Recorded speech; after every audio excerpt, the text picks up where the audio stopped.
Olá pessoal, sejam todos bem-vindos à segunda aula do curso Você Faz Seu Capim. Então, sem mais delongas, vamos já para a aula em si. Bom, nessa aula 2, pessoal, a gente vai dar continuidade ao que nós abordamos na aula de ontem, na aula 1. Então, se vocês não viram a aula 1, fica aqui o meu convite para que assistam. Ela está disponível ainda por tempo limitado, tá? Essa aula não vai ficar disponível de forma, indeterminada, a gente tem um limite, talvez uma semana no máximo, mas então se você não assistiu a aula 1, assista que ela está disponível ainda no YouTube Bom de Pasto. Na aula 1 nós vimos os fatores que interferem no crescimento do capim, vimos o ciclo vicioso e o ciclo virtuoso da produção animal a pasto e também vimos como fazer o capim crescer mais. Tá? Então, dando continuidade, hoje na aula 2, o que nós vamos ver? O que vocês vão ver aqui comigo?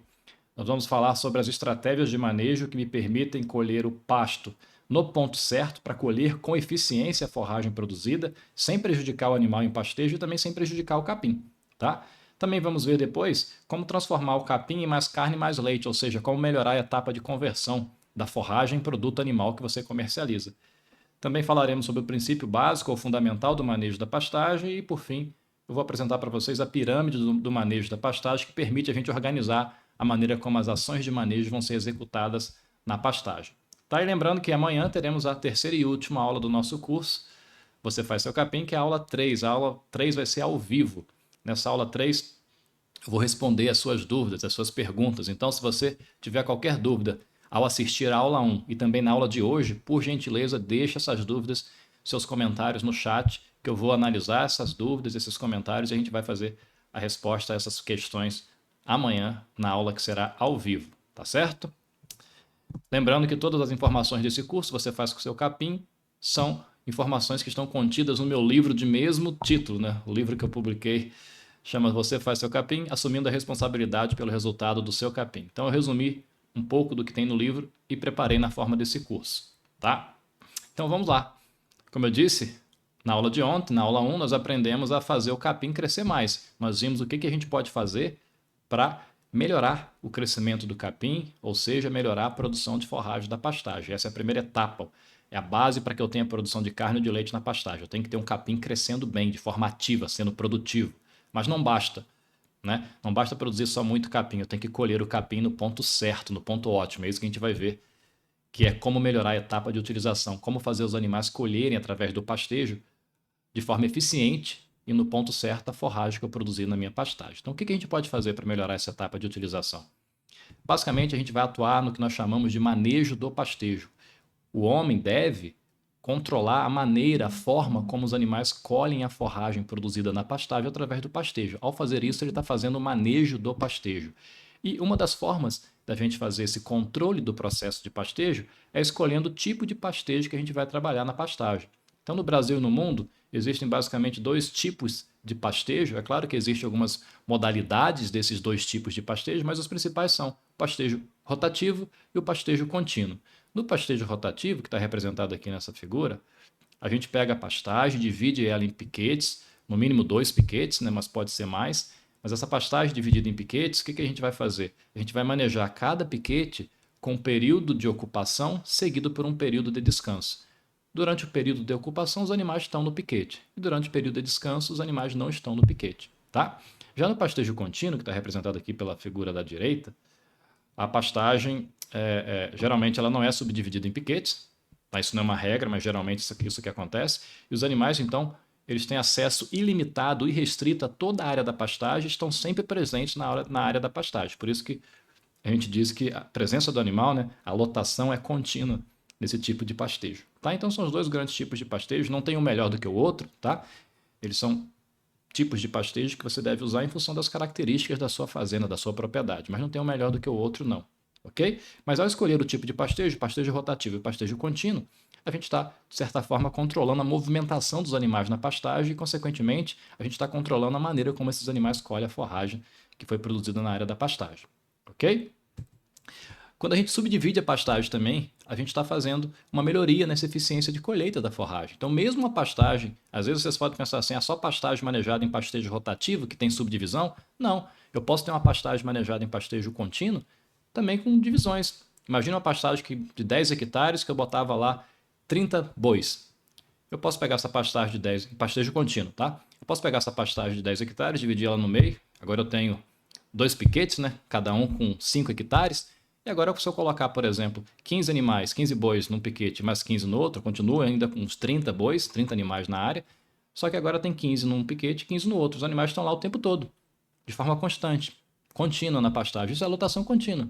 Perceba que nesse caso, desse meu exemplo aqui, os piquetes não passam por período de descanso seguido por período de ocupação. Se isso acontecesse, seria pastejo rotativo, mas não é. Então eu posso ter mesmo em pastagens, em lotação, pastejo contínuo, às vezes a pastagem é muito grande, você começa a subdividir essa pastagem, né, e começa a manejar mesmo em lotação contínua, colocando grupos menores de animais, lotes menores de animais em cada piquete que eu subdividir a minha pastagem, me permite colher com mais eficiência o meu capim, o meu pasto. Tá? Então subdividir a pastagem é importante também nesse processo de melhoria da eficiência de colheita da forragem. Ajustar a taxa de lotação também é uma estratégia fundamental para você fazer a colheita eficiente da forragem produzida. Lembrando que taxa de lotação é uma relação entre o número de animais e a área que esses animais estão ocupando. Tá? E eu posso e devo, né, ajustar, variar, modificar essa taxa de lotação ao longo do tempo. Nas épocas em que o capim cresce mais, está ficando mais alto o meu pasto, tem que colocar mais animal na pastagem. Nas épocas que o capim está crescendo menos, né, você percebe que o pasto está reduzindo a sua altura, você tem que retirar um pouco de animais da área. Então a gente trabalha com esse ajuste da taxa de lotação, geralmente colocando ou tirando animais da pastagem em função do ritmo, da taxa de crescimento do capim. Tá? Isso é fundamental para que a gente consiga controlar a altura do nosso pasto.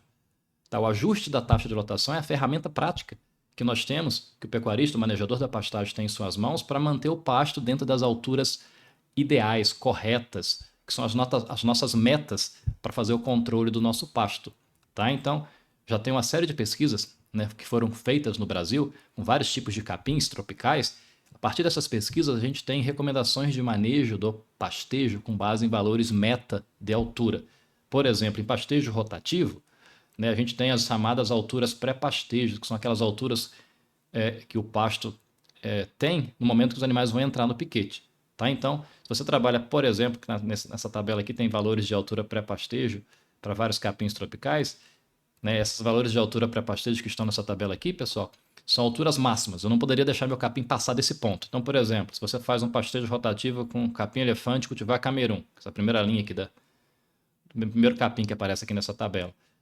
Então, a altura máxima que seu capim Camerun deveria crescer durante o período de descanso é 100 centímetros ou 1 metro. Não deixa passar de 1 metro. Se você trabalha com capim Mombaça, a altura máxima é 90 centímetros. Não deixa o capim Mombaça passar de 90 centímetros. Tá? Por quê? Se passar desse ponto, seu capim começa a envaretar, criar muito talo. Também começa a aparecer maior quantidade de folhas mortas, brotos mortos, a senescência aumenta, a produção de material morto também aumenta, tá? Se você deixar passar desse ponto. Até esses valores aqui de altura, você produz um pasto basicamente formado na época das águas por folhas vivas, que é a parte melhor do capim, de melhor valor nutritivo, de mais fácil acesso pelos animais em pastejo e que gera maior desempenho dos animais se eles consumirem uma dieta com bastante folha viva. Tá? Isso que a gente quer, tá certo? Então aqui nessa tabela tem os valores de altura pré-pastejo, valores máximos. É claro que a altura pré-pastejo, né, você pode trabalhar um pouquinho abaixo desses valores máximos. Né? Geralmente você pode trabalhar com uma faixa então de altura pré-pastejo, né? De modo que esses valores que eu estou apresentando são valores máximos, o limite superior da faixa. Você poderia trabalhar tendo como limite inferior dessa faixa de altura pré-pastejo 80 até 70, 80% desse valor máximo. Então, por exemplo, o capim Camerun, você poderia trabalhar com até 80% do valor máximo. 80% de 100 a 80 centímetros. Teria uma faixa pré-pastejo de 80 a 100 centímetros para trabalhar com pré-pastejo do capim Camerun. Mombaça, você poderia trabalhar, como eu falei, com 70% até 70% do valor máximo. Então, 70% de 90 dá 63 centímetros, né? Então de 60 a 90 centímetros para o capim Mombaça, você poderia trabalhar com pré-pastejo. Então o valor de altura pré-pastejo não é um valor único, né? Existe uma faixa, como eu falei, e deixo bem claro que esses valores da tabela aqui são valores máximos. Não deixa passar desse ponto para controlar alongamento de talo e produção de material morto do seu pasto. Eu quero ter um pasto com folha viva predominantemente. Para isso, não posso deixar passar esses valores que estão nessa tabela. Que continua também a tabela com outros capins, por exemplo, capim charaés, altura máxima pré-pastejo 30 centímetros. Tá? A gente tem aqui, por exemplo, capim andropógo na última linha, altura máxima em pré-pastejo 50 centímetros. São Então, controle seu pasto com base nesses valores de altura para não deixar o capim passar do ponto, para que você não perca o controle, não entre numa situação que nós chamamos de subpastejo. Tá? E a altura de saída? Então, os animais entraram nessas alturas, né, nos piquetes, aí durante o período de ocupação, o animal vai consumindo o pasto vai diminuindo a sua altura. Quando que eu tenho que tirar os animais? Quando a altura, ao final do período de ocupação, atingir um valor que é mais ou menos a metade da altura de entrada. Então, se você, imaginemos aqui que trabalhou com capim andropógon, colocando gado para pastejar no piquete, quando o pasto estava com 50 centímetros, você vai deixar os animais no piquete, né, e eles vão rebaixando o pasto até alcançar a metade de 50 centímetros, que seria 25 centímetros. Alcançou 25 centímetros, tira o gado do piquete. Então essa seria a altura de saída, a altura pós-pastejo, tá? Sempre metade da altura de entrada. Fica aí uma regra prática e fácil da gente guardar, né? Que é a altura de saída sempre a metade da altura de entrada, tá bom? Fazendo isso, você garante que os animais estão colhendo capim no ponto ótimo, com bastante folha viva, os animais vão ter bom desempenho, portanto, e você também, ao rebaixar o pasto só até a metade da altura de entrada, você deixa o capim ainda com bastante folha viva no final do período de ocupação, e ele começa o período de descanso com uma alta taxa de crescimento, então você também beneficia o capim, ok? Bom, pensando agora na próxima etapa, então o animal consumiu a forragem, né? Os nutrientes da forragem estão já dentro do organismo do animal.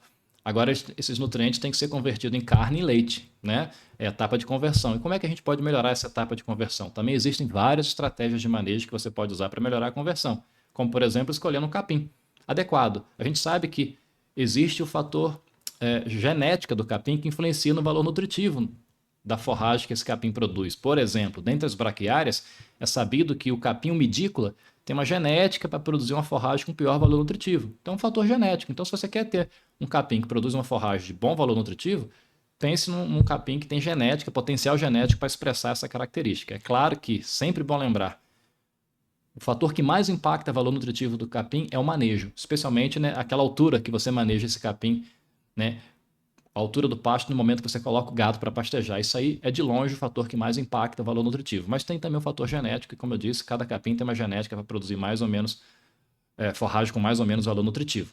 Tá? Então, de certa forma, a genética do capim interfere nessa conversão por conta da gente ter capins com diferentes valores nutritivos. Tá? O próprio manejo do pastejo, que eu comentei anteriormente, influencia a conversão da forragem. Se eu boto o gado para consumir o capim no ponto ótimo, na altura certa, quando o capim está com melhor qualidade, ele vai converter melhor esse capim em carne, esse capim em leite. Então, fazer um bom manejo do pastejo, né, é fundamental, porque além de colher o capim no ponto certo, eu também posso fazer os animais colherem o capim com um ótimo valor nutritivo, que melhora a conversão. Eu também, ao fazer um bom manejo do pastejo, eu também melhoro até aquela etapa anterior de crescimento, porque eu não deixo o pasto ficar rapado, eu deixo o capim com a quantidade de folha ainda adequada, que permite ele crescer rapidamente após o pastejo. Então, o manejo do pastejo melhora tudo, melhora crescimento, melhora a utilização e melhora a conversão da forragem em produto animal. Tá? É importante também se preocupar com a genética do animal. Se o animal tem alto mérito genético, ele vai converter melhor o pasto em leite, o pasto em carne. Então, sempre se preocupar em colocar animais, especialmente naquelas pastagens que você vai trabalhar com um custo mais alto, com adubação, com suplementação, você investe mais dinheiro, nessa pastagem, obrigatoriamente, você tem que trabalhar com animais de alto mérito genético, porque esses animais são mais eficientes em converter pasto, que é o nosso alimento, né, em carne ou em leite. Tá? Então, por exemplo, vai adubar uma pastagem, que nós comentamos na aula 1, na aula de ontem, se você for adubar, não vai colocar vaca seca. Coloca vacas no pico de lactação, que essa vaca está com um estágio fisiológico que permite transformar o capim no seu produto que vai te remunerar. Se eu estou adubando uma pastagem, não vou colocar vaca no final de lactação, né? Coloco vaca no pico de lactação. Se é gado de corte, procura colocar os seus melhores animais, né? Animais, né, de ponta, né, do seu lote, bota nessa pastagem que você está adubando. Não vai colocar animal de fundo, tá? Porque você quer que esse animal transforme de forma mais eficiente capim em carne ou em leite. Tá? Então, se preocupar com a genética do animal. E uma outra ferramenta, outra estratégia de manejo também bastante importante, que impacta muito a conversão do pasto em produto animal, é a suplementação. Com a suplementação, a gente oferta um alimento suplementar para os animais na área da pastagem. Esse suplemento, esse alimento suplementar, ele vai ter alguns nutrientes que estão em deficiência no pasto.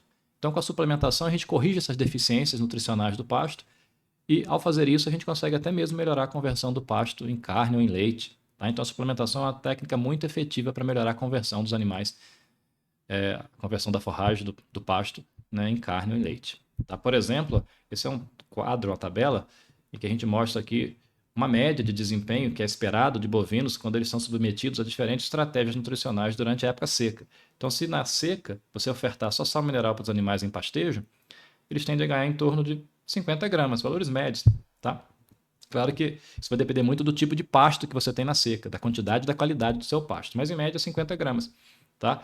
Isso geraria a necessidade de você esperar 600 dias para você ter uma arroba produzida. Tá? Muito tempo, né? Mas se você começa a ofertar um suplemento aos animais na dose aí de 0,1% do peso vivo do animal, esse animal já aumenta em 200 gramas o seu desempenho em comparação ao pasto só com sal mineral. O animal passa a ganhar, em média, né, 250 gramas por dia. Se você vai aumentando a quantidade de suplemento, passa para 0,5% do peso vivo, o animal passa a ganhar mais, né, cerca aí de 400 gramas a mais, né, de desempenho na época seca do ano. Então, suplementação permite você transformar mais pasto em produto animal. Tá? Com a mesma unidade de matéria seca de capim, você produz mais quantidade de carne, por exemplo. Quando a gente faz a suplementação, é uma excelente estratégia, então, para a gente melhorar a conversão do pasto em produto animal. Tá? Vou mostrar para vocês aqui um exemplo de um trabalho de pesquisa com suplementação de animais em pastejo. Tá? Esse é um trabalho feito com capim braquiarão, manejado em pastejo rotativo lá em Piracicaba, estado de São Paulo. Esse trabalho aconteceu na transição da época das águas para a época de seca. Tá? Eles usaram novilhos cruzados em recria, animais Nelore e Canchim. Tá? E o que os pesquisadores fizeram? Um tratamento animal comeu só sal mineral, então tinha zero de suplemento múltiplo. No outro tratamento, o pesquisador ofertou 0,3% do peso vivo em suplemento para os animais todo dia. Um outro tratamento ele ofertou uma quantidade maior, 0,6%, e o último ele ofertou uma quantidade maior ainda, né, 0,9% do peso vivo por dia por animal de suplemento. Tá? E o que a gente observa? Um efeito bem evidente do suplemento, né, é um aumento, a melhoria no desempenho do animal. Então, os animais, quando comeram só sal mineral, ganharam 595 gramas por dia, com a dose mais alta do suplemento, que foi ofertada para os animais, quase 1 quilo por dia. Um aumento aí de 63% quando eu comparo o animal que não foi suplementado, só recebia sal mineral, né? Não recebeu suplemento múltiplo. Com a dose mais alta do suplemento múltiplo, a gente aumentou 63% o desempenho dos animais, né? Evidenciando aí o benefício da suplementação em melhorar o desempenho animal. Nesse trabalho de pesquisa também, aconteceu um aumento na taxa de lotação, ou seja, o pesquisador conseguiu colocar mais animais por hectare, quando ele passou a usar doses maiores de suplemento. Por quê?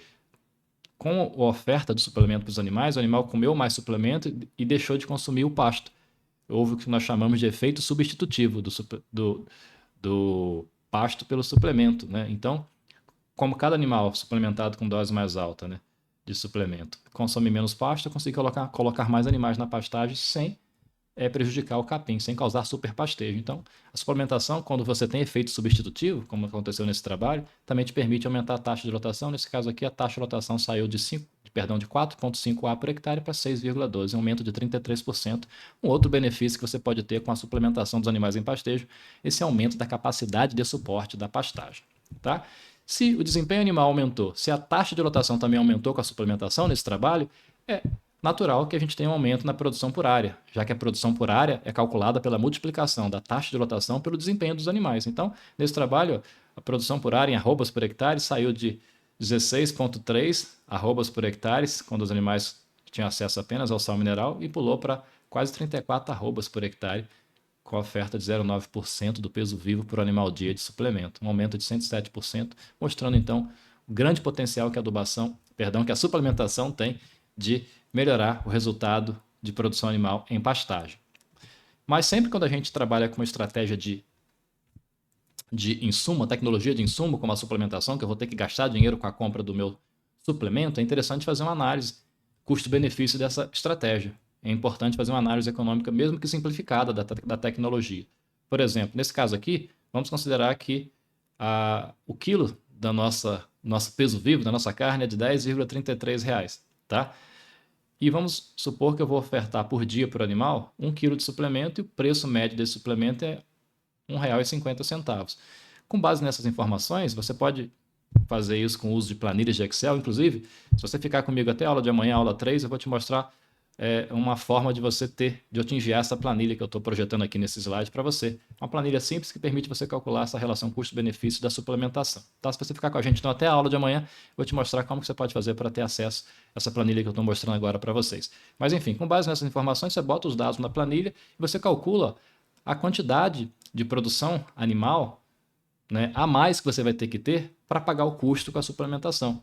Nesse caso aqui, né, quantos quilos por animal dia? Qual o desempenho adicional, né, a mais que o meu animal teria que ter quando suplementado para permitir pagar o custo com a suplementação? Nesse exemplo aqui, o animal teria que ganhar mais 145 gramas por dia ao receber esse suplemento para que esse desempenho a mais do animal consiga pagar o custo com a suplementação. Então, é uma análise simples, né, bem simplificada, mas que te permite ter uma expectativa do quanto a mais você tem que produzir para pagar o custo com a adoção dessa tecnologia. É claro que depois que você calcula esse valor aí de adicional de desempenho animal, você também tem que se perguntar, será que eu consigo produzir isso aqui com a suplementação que eu estou fazendo? E aí, né, para você responder essa questão, é importante que você tenha conhecimento sobre suplementação, ou se você não tem esse conhecimento, você peça ajuda a um profissional competente, qualificado, que te permite, né, responder essa pergunta, que te permite falar sobre a expectativa daquele suplemento que você está usando, na quantidade, no tipo de suplemento, qual que é o potencial de resposta animal a mais que você conseguiria. Aí você faz a sua tomada de decisão se vai suplementar ou não, em função dessa relação aí custo-benefício da tecnologia, tá bom? Bom, perceba que são muitas as estratégias de manejo que a gente pode usar na pastagem para melhorar a produção de carne ou de leite, né? Lembra que nós já falamos na aula 1, temos estratégias que melhoram muito o crescimento do capim, falamos agora na aula 2, nessa aula de hoje, temos estratégias várias que melhoram a colheita da forragem pelos animais em pastejo, né, que interferem na etapa de utilização, temos estratégias que melhoram a conversão, como a suplementação, então são muitas.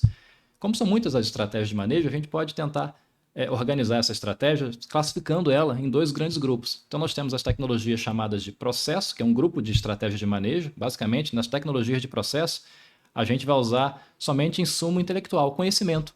Eu vou usar só informação, conhecimento e vou mudar a forma como as coisas são feitas. Basicamente, nas tecnologias de processo, a gente vai tentar controlar o pasto e os animais em pastejo, fazer bom manejo do pastejo. Essas tecnologias de processo, elas não têm custo. Como eu disse, a gente só vai modificar a maneira como as estratégias são usadas, como a forma como eu controlo o pasto e o animal na minha pastagem. Então não tem custo nenhum.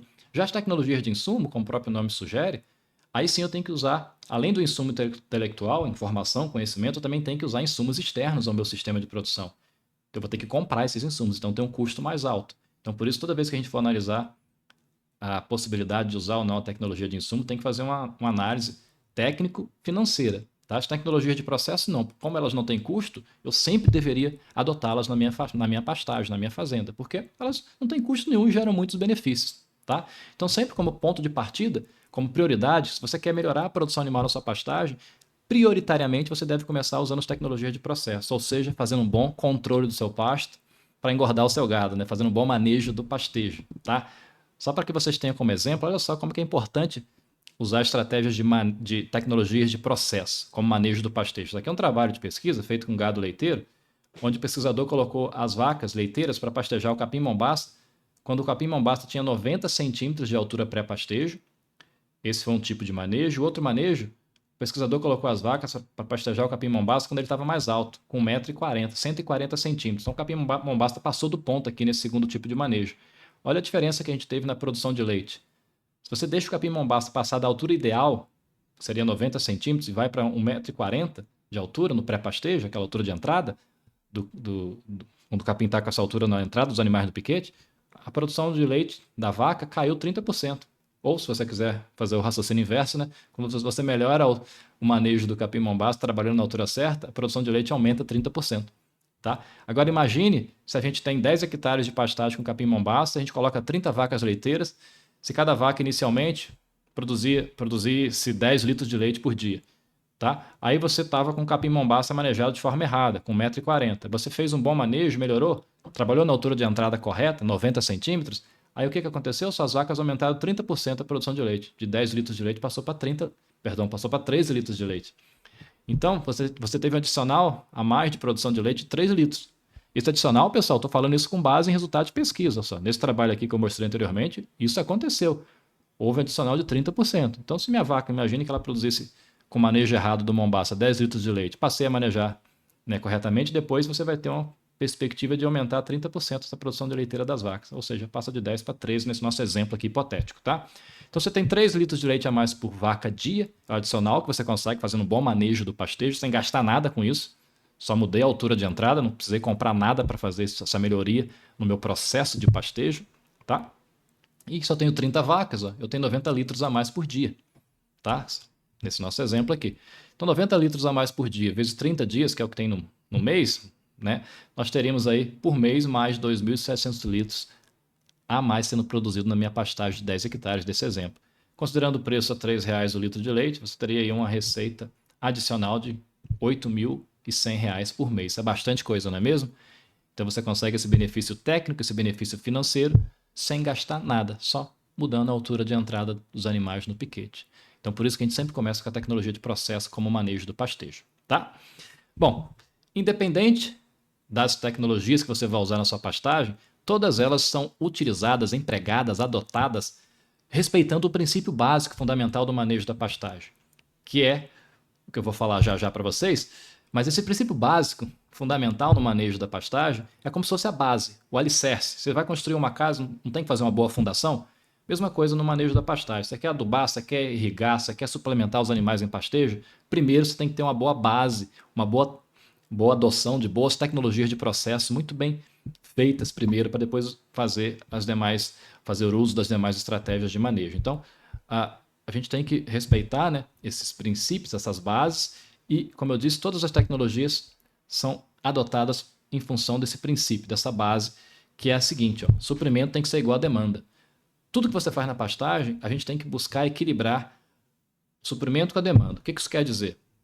O número de animais que eu vou colocar na minha pastagem, né, tem que ser compatível com a capacidade que o meu capim tem de produzir alimento, forragem para alimentar esses animais. Então o animal tem uma demanda, ele precisa consumir a forragem para se alimentar, para produzir, né, para ter um bom desempenho. Então todo animal tem uma demanda por forragem e essa demanda tem que ser equilibradamente suprida pelo crescimento do capim. Então tudo que a gente faz na pastagem, a gente procura trabalhar nesse equilíbrio entre suprimento e demanda.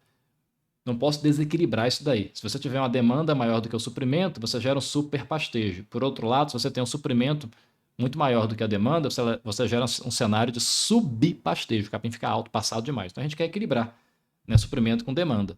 Tá? Como é que eu faço isso? Fazendo um bom planejamento alimentar no meu sistema de produção. A gente tem que estabelecer de forma antecipada todas aquelas ações que eu vou executar para produzir e fornecer a quantidade certa, demandada de alimento que o meu rebanho precisa ao longo do tempo. Então, mês a mês, no meu sistema de produção, eu tenho que fazer um planejamento alimentar. Eu não posso deixar o gado passar fome, não posso deixar sobrar muito pasto, senão eu saio daquele equilíbrio. Lembra? Nosso objetivo é trabalhar com suprimento igual à demanda. O que o animal precisa consumir de forragem, demanda por forragem tem que ser suprida de forma bem equilibrada com a capacidade produtiva de pasto, de forragem que eu tenho na minha fazenda. Tá? Então, a gente gera esse equilíbrio, suprimento e demanda, fazendo um bom planejamento alimentar no nosso sistema de produção. Só que na época das águas, isso é relativamente mais fácil. Mas chega a época de seca, uma época com baixa pluviosidade, a gente tem um desafio maior, né? E geralmente temos mais problemas, porque a gente não consegue. O risco é maior da gente ter esse desequilíbrio, né? Na época de pouca chuva, na época de seca, né?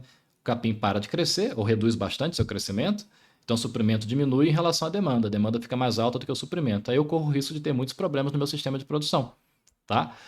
Então a gente tem que evitar esses problemas. Como é que eu posso fazer isso? O que a gente pode fazer em épocas que a gente tem baixa chuva, que o capim cresce menos, que tem baixa oferta, baixo suprimento de alimento?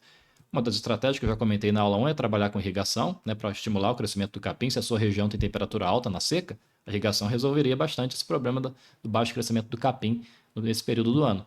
Então, eu também posso trabalhar com estoque mais alto de forragem no final das águas para ter maior reserva de pasto para usar na seca. Tá? Então, isso é ideal de ser feito com pastagens onde eu tenho capim de porte mais baixo. Tá? Então, por exemplo, aqui uma foto, ó, na entrada da seca, a gente tem um pasto aqui à esquerda com mais massa de forragem do que esse pasto da direita. Então, esse pasto da esquerda com mais massa de forragem, ele poderia suportar mais animais na época seca do ano, teria mais suprimento de alimento para passar a época seca do ano. Então, a gente reduz a taxa de lotação no final das águas, no início da seca, para deixar o capim entrar seca mais alto, com mais massa, mais estoque de forragem para a gente usar, ter mais suprimento para usar no período seca do ano. É uma estratégia. Tá? Eu também posso fazer adubação nitrogenada estratégica no final da época das águas para estimular o crescimento do capim no início da seca, no outono, né? Então eu tenho mais pasto para usar na época seca do ano também, fazendo essa adubação estratégica, uma possibilidade. Tá? A outra ação de manejo que eu posso fazer é diminuir a demanda de pasto na época seca do ano. Por exemplo, antecipando a venda dos animais. Não vou ficar com muito animal para passar seca com minha fazenda lotada de animais. Vendo antes de entrar a seca, que aí eu reduzo a demanda por pasto, consigo equilibrar suprimento com demanda. Tá? Então, não segurar gado devido a preço é importante, desmamar bezerro de forma mais precoce, por exemplo, daquelas vacas que não emprenharam, que estão vazias. Tá? Isso vai gerar um sistema de produção mais estacional. Você vai ter mais animal nas águas do que na seca, né? E produzir mais nas águas do que na seca, mas pelo menos você equilibra melhor o suprimento com a demanda, é uma possibilidade. Outra maneira que a gente tem de diminuir demanda de pasto é suplementar os animais, como eu falei anteriormente. Posso suplementar com alimento volumoso ou concentrado, tá? E aí o animal passa a comer o suplemento e deixa de comer menos pasto, né? Aí você consegue equilibrar também o suprimento com demanda, né? Você gera um menor consumo de pasto justamente na época seca que o pasto está crescendo menos. Então você não tem aqui esse equilíbrio garantido. Se você for usar um suplemento volumoso, é importante, né, que você tenha na sua fazenda áreas que produzem essa reserva extra de forragem na fazenda. Por exemplo, diferimento pode ser uma opção. No final da época das águas, você separa uma área de pastagem, tira os animais dessa área e deixa o capim crescer. Né? E com isso vai criar um estoque de forragem que você só vai usar na época seca do ano. Então, diferimento, vedação da pastagem é uma estratégia que você pode usar para ter um estoque de massa de forragem para usar na seca. Tá? Áreas de capineira também é interessante, capineiras de capim-elefante, capineiras de cana-de-açúcar, também é uma reserva estratégica de forragem que você pode começar a usar como alimento suplementar na época seca do ano. Posso ter para aqueles que trabalham com um sistema de integração lavoura-pecuário chamado pasto safrinha, né? Colhi a minha lavoura, plantei um pasto em sucessão, ou faço um consórcio de lavoura mais capim, colho a lavoura, fica o pasto, eu posso usar esse pasto safrinha na época seca do ano, também é uma opção para quem trabalha com integração lavoura-pecuária. E você pode trabalhar com processos de conservação de forragem, como a ensilagem. Você pode ter uma lavoura de milho, de sorgo na sua fazenda que você cultiva para produzir silagem e ofertar essa silagem no período de entre a safra, na época seca do ano. Você pode fazer também a fenação, que é um outro processo de conservação de forragem, produzir feno, ter um campo de produção de feno na sua fazenda, na sua propriedade, para ofertar esse feno como alimento volumoso suplementar na época seca do ano para os animais. Tá? São as estratégias que a gente tem para seca. O fato é que você tem que garantir algum alimento extra suplementar no período de seca para você equilibrar o suprimento com a demanda e você obter as vantagens dessa situação de equilíbrio, né, que seria a situação ideal, equilibrar suprimento com a demanda. Tá? Então, se você equilibra suprimento com demanda, você consegue evitar cenários de superpastejo, seu pasto não fica rapado, o que é uma situação bastante ruim, tanto para o capim quanto para o animal. Em pasto superpastejado, o risco de degradar sua pastagem aumenta muito, né? O capim desaparecer da área ao longo do tempo, e seus animais também vão ter baixo consumo e vão ter baixo desempenho. Então é ruim para planta, forrageira e para o animal em pastejo. E também, você trabalha com equilibrando suprimento com demanda, você evita cenários de subpastejo, evita que seu capim fique alto demais, que você perca forragem. Né? O que adianta produzir muito capim e os animais não conseguirem colher depois, né? Então isso acontece no subpastejo, você consegue evitar esse cenário com bom planejamento alimentar para fazendo com que o suprimento seja equilibrado com a demanda, tá? O fato é que com suprimento igual à demanda, respeitando esse princípio, você consegue produzir um pasto que vai ser manejado na altura certa, com bastante folha viva, pouco talo, pouco material morto. Isso vai resultar em alto consumo dos animais em pastejo, que gera alto desempenho e boa produção por área, além de gerar até um benefício ambiental, que é a redução da intensidade da emissão dos gases de efeito estufa. Então só tem vantagem trabalhar respeitando aquele princípio básico ou fundamental do manejo da pastagem, que é fazer suprimento ser igual à demanda. Você só gera vantagens para o seu sistema de produção, você gera sustentabilidade do seu sistema produtivo, tá? Então vocês vejam, pessoal, que são muitas as possibilidades de ações, de estratégias de manejo da pastagem que a gente pode usar. Eu costumo comparar, né, essas estratégias como sendo ferramentas. A gente não tem as nossas caixas de ferramenta para fazer consertos na nossa residência, né? Nessa caixa de ferramenta tem lá martelo, chave de fenda, enfim, tem várias ferramentas. Mesma coisa, o manejador da pastagem, ele também tem que ter sua caixa, né, de ferramentas para melhorar a produção animal na pastagem. E cada ferramenta que o manejador da pastagem tem são as estratégias de manejo. Né? É o tipo de pastejo que ele vai usar, se é pastejo rotativo, pastejo contínuo, é adubação, é suplementação, é irrigação, é ajustar a taxa de lotação, controlar a planta daninha, são as ferramentas que a gente tem como manejador da pastagem para usar, quando necessário, de forma correta, para alcançar os nossos objetivos com a produção de carne ou de leite a pasto. Tá? Como são muitas ferramentas que a gente pode usar, a gente tem que saber usar essas ferramentas, tem que organizar o uso dessas ações de manejo da pastagem. Eu não posso sair usando de forma indiscriminada, né? Porque existem ações de manejo, estratégias que devem ser usadas primeiro do que outras. Então eu tenho que organizar a forma, a maneira como eu vou usar as estratégias de manejo para alcançar os objetivos de forma mais eficiente, né? Então, tem ações de manejo, como eu disse, que devem ser adotadas primeiro do que outras, tá? Por isso que eu vou apresentar para vocês a pirâmide do manejo da pastagem. Nessa pirâmide do manejo da pastagem, a gente tem uma hierarquia, uma ordem com que as ações de manejo devem ser executadas em um programa de melhoria da produção de carne ou de leite a pasto. Então, o primeiro passo, né, é você escolher o capim certo para o seu sistema de produção. Nós falamos isso na aula 1, na aula de ontem. Isso é fundamental. Se você escolher um capim que não se adapta ao seu sistema de produção, você não tem produção de carne ou de leite sustentável na sua pastagem, tá? Então, escolha o capim certo, essa é a base da nossa pirâmide. Depois, você tem que fazer o planejamento alimentar, que nós acabamos de falar há pouco tempo, né? Para garantir com que o suprimento seja igual à demanda. Sem planejamento alimentar, você vai passar por momentos aí, ou com super ou com subpastejo, e nesses cenários você tem desvantagens, efeitos negativos. Então tem que fazer um bom planejamento alimentar. Depois que você faz o bom planejamento alimentar, se preocupe com o manejo do pastejo, controla a maneira como os animais colhem a forragem na sua pastagem, isso é uma tecnologia de processo, de baixo custo. E por fim, só depois a gente começa a usar insumos, sempre começando com menores doses, níveis desse insumo, e depois a gente trabalha com níveis ou doses mais altas desse insumo. Então esses insumos podem ser um suplemento, um adubo, tá? Então na medida que a gente vai saindo da base para o topo dessa pirâmide, a gente vai melhorando, intensificando a produção animal na pastagem. A gente vai usando mais insumos, usando mais conhecimento para gerenciar esse sistema, tá? Nesse processo, a gente começa a trabalhar também com animais de maior mérito genético, genética superior, e também a gente vai tendo a necessidade de trabalhar com maior nível de suplementação dos animais, especialmente na época seca do ano, tá bom? Pessoal, aula 2 vai ficando por aqui, tá? Na aula de amanhã, relembro vocês que é uma aula especial, porque é uma aula ao vivo.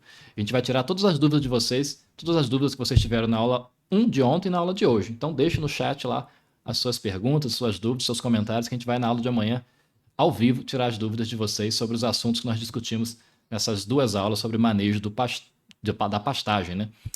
Então faça suas perguntas no chat. E convido vocês para me seguirem no meu Instagram, @bondepasto, também conhecerem o nosso site, www.bondepasto.com. Nesse site aqui vocês encontram textos técnicos sobre capim, sobre manejo de pastagem.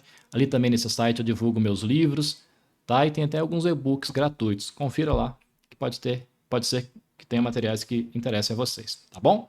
Então, meu muito obrigado pela atenção de vocês nessa segunda aula do curso Você Faz Seu Capim. Tá? Obrigado pela sua atenção. Espero vocês na aula de amanhã para a gente tirar as dúvidas de vocês. Até amanhã, então, pessoal. Um grande abraço.